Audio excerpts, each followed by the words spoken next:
Os outros têm o poder que tu lhes deres. Vou-vos dar um exemplo. Eu vou na rua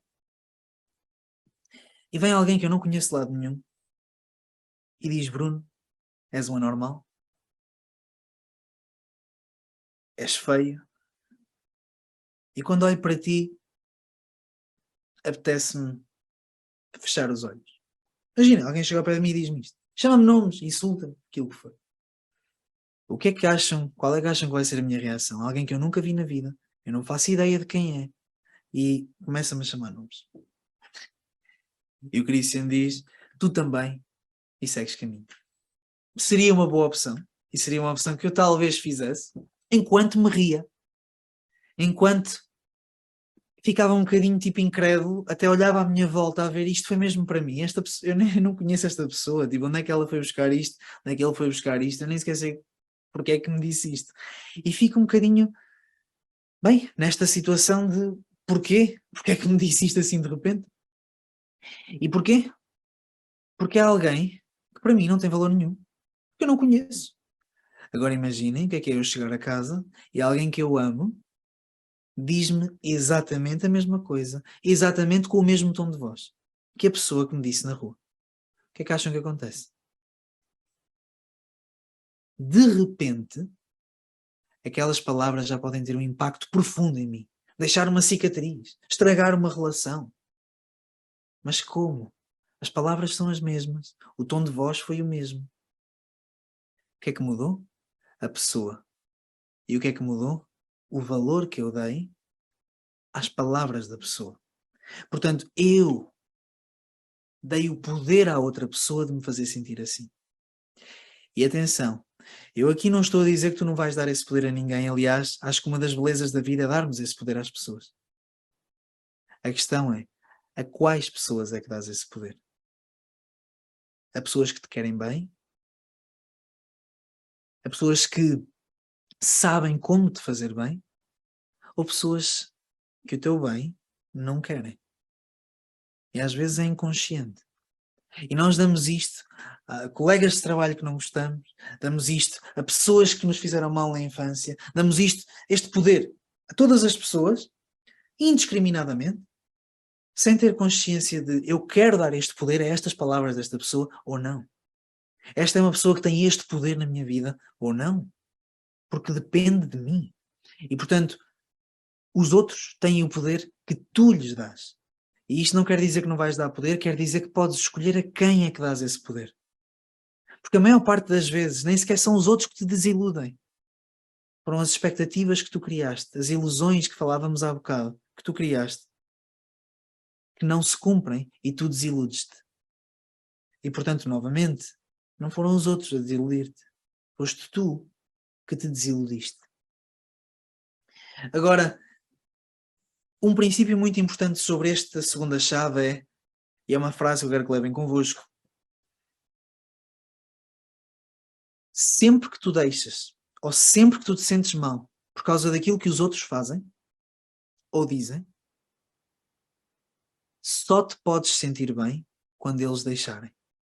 Eu vou repetir isto. Sempre que tu dás o poder aos outros de te fazer sentir mal, só te vais poder sentir bem quando eles deixarem.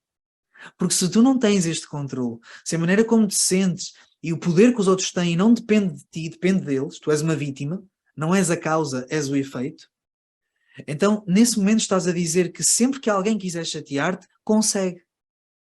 E tu és a vítima. Sempre que quiserem, já está. O que significa que para tu te poderes sentir bem, os outros têm que estar calados ou não podem dizer a coisa errada. Têm que lidar contigo como um campo minado. Eu não posso pisar aqui, e não posso pisar aqui, e não posso pisar aqui, porque se pisarem em algum sítio, tu passas-te, tu sentes-te mal. E viver uma relação assim, por exemplo, é exaustivo. É algo que nos deixa exaustos, cansados, às vezes frustrados. E no dia a dia, se eu deixo isto acontecer, eu estou novamente a deixar a qualidade da minha vida nas mãos dos outros. Portanto, os outros têm o poder que tu lhes deres. Depois passamos para o princípio 3. Tu não és um robô. O que é que isto quer dizer? Duas coisas. Coisa número 1. Quando eu carrego num botão, tu não tens que reagir daquela maneira. Quando eu carrego no outro botão, tu não tens que reagir da outra maneira. A mensagem desta chave é: não sejas tão previsível. Porque tu tens pessoas que não gostam muito de ti, pelo menos profundamente não, e podem ser pessoas que na tua vida já te fizeram algumas coisas que não gostaste, e são pessoas que lidam contigo provavelmente no teu dia-a-dia, e que sabem, têm um comando, e que sabem que basta carregar no botão A para tu te sentires mal, basta carregar no botão B para tu te sentires bem, têm o comando de ti. E então a primeira regra desta chave, tu não és um robô, é para te dizer: não tens que reagir, este botão dá naquele, este botão dá aquela resposta. E a segunda parte desta ideia, tu não és um robô, é para te dizer outra coisa, que é: só por saberes estas regras e por começares a estudar isto, não quer dizer que a partir de agora tenhas que estar sempre bem. Tu não és um robô. És um ser humano. Vais ter momentos, vais ter fases, vais querer passar por fases. Eu tenho ferramentas e às vezes as pessoas dizem-me: oh Bruno, porque é que tu podias agora mudar isso no instante? Não precisavas estar assim triste ou chateado ou aquilo que for. Eu sei, mas eu sou um humano, não sou um robô. Também gosto de estar assim, faz parte, quero viver as emoções. Agora, se chegar a um ponto em que já é demais, e esse ponto que já é demais, cada um vai definir por si, mas a maior parte de nós vive no demais, quando chega a um ponto em que já é muito tempo a viver a mesma emoção, a pensar na mesma coisa, então aí sim tenho ferramentas e vou mudar isso. Porque não quero isso para mim. Mas sou um ser humano, quero passar por isso. Estou deixado por alguém que gosta de mim. Qual é o sentido que faz para mim estar feliz nesse momento? Não faz sentido, não é sequer ecológico para mim. Eu quero estar dessa maneira, quero sentir isso. Portanto, esta é a segunda parte desta não sou um robô. E falta-nos só uma regra e depois terminamos com a técnica que eu vos prometi. A quarta regra-chave para abrir esta porta vai ser: tu és o realizador dos teus filmes. Eu costumo dar um exemplo que vou fazê-lo mais rápido agora. Imaginem que está uma mulher na cama, numa manhã, está a acordar, madrugada, e a luz da casa de banho está acesa com a porta fechada e ela ouve a voz do namorado a falar, a sussurrar dentro da casa de banho. Naquele momento, esta mulher começa a pensar: bom, até por um momento não pensa nada, ainda está a acordar. Mas depois continua a ouvir o namorado a falar e começa a pensar: que estranho, a falar a esta hora? Com quem? E depois passa um bocadinho mais de tempo e pensa: bem, será que é com aquela do trabalho, aquela nova que entrou há um mês? Será que... E começa a ver cenários. E começa a imaginar isto tudo, até que começa na sua mente a construir aqueles filmes que nós estávamos a falar, portanto realizadora do seu próprio cinema, e começa a ver o filme de: deve estar-me a trair, Como aconteceu à minha amiga, como aconteceu à outra, os homens são todos iguais, caramba, nunca esperei que este fosse assim, pensava que este fosse diferente, mas se calhar afinal não. Bah, estás a ser parva, mas depois de dizer isto, ninguém estás a ser parva, vá, esquece disso. Mas realmente aconteceu àquela, mas realmente aconteceu à outra, ele é um homem, realmente ele é bonito, se calhar tem outro. Ele sai da casa de banho, fecha a luz, ela finge que ainda está a dormir, e ele vem e vê que ela está meio acordada e vai-lhe dar um abraço. Como é que vocês acham que ela vai reagir a esse abraço? Digam só bem ou mal, B ou M. Pois, Jorge diz, ui, chega para lá.